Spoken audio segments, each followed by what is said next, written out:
Hi, John. My name is Gary. Hi, and Gary. I wanted your opinion on a specific doctrine that you hear both teachings. You hear, quote, as humans, we like to kind of put things in categories. So the free will doctrine versus the election doctrine as far as salvation is concerned. And I wanted your thoughts on that.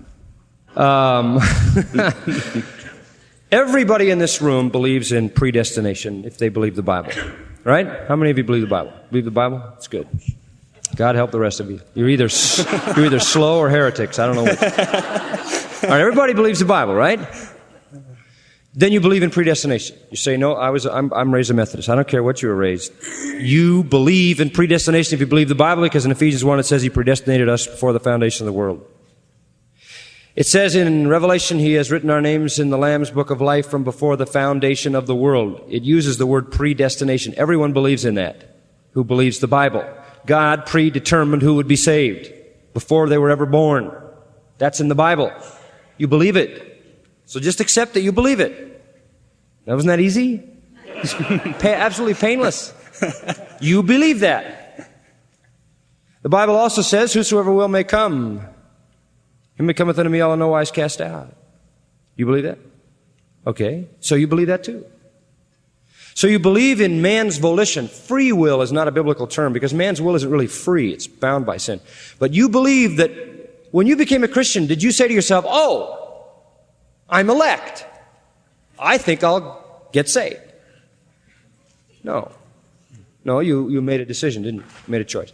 So the Bible teaches God's predestinating plan, God's electing plan. I mean, it says that over and over. Elect according to the foreknowledge of God. Elect in Him. You know, I have many people in that city, He said, in the book of Acts, who weren't even saved yet, but they were already considered His people because they were elect.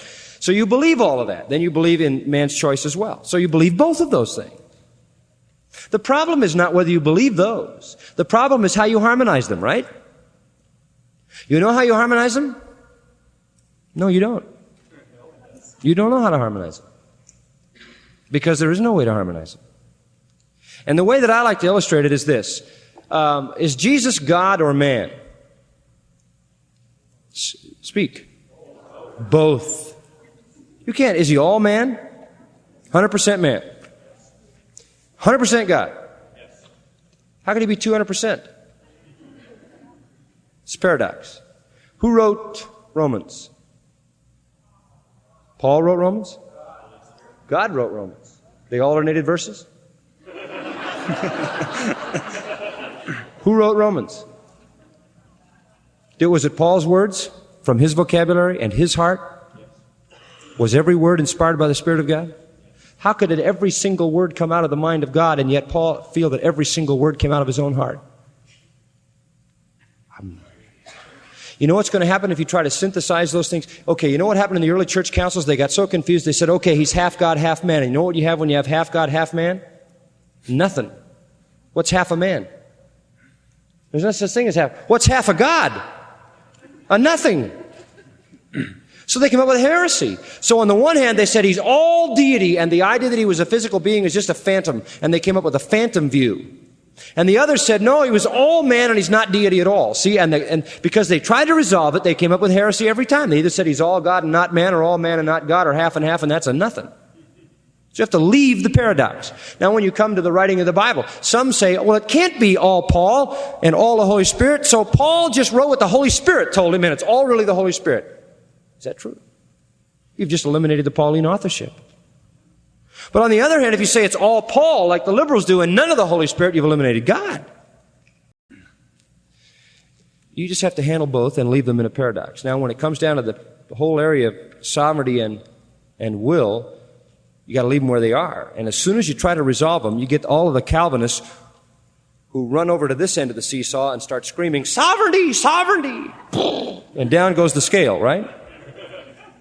And they got God doing everything. One guy came to me one day and said, God even makes you sin. See, that's the ultimate. And then on the other hand, you've got the Arminians who say, no, no, no, it's all us, it's all us, it's all us. And if it's all us, folks, we are really in trouble. Why don't you leave it alone? So the best way to solve that problem is to believe both and let God resolve it. Now, if you could resolve all of those problems, you'd be God.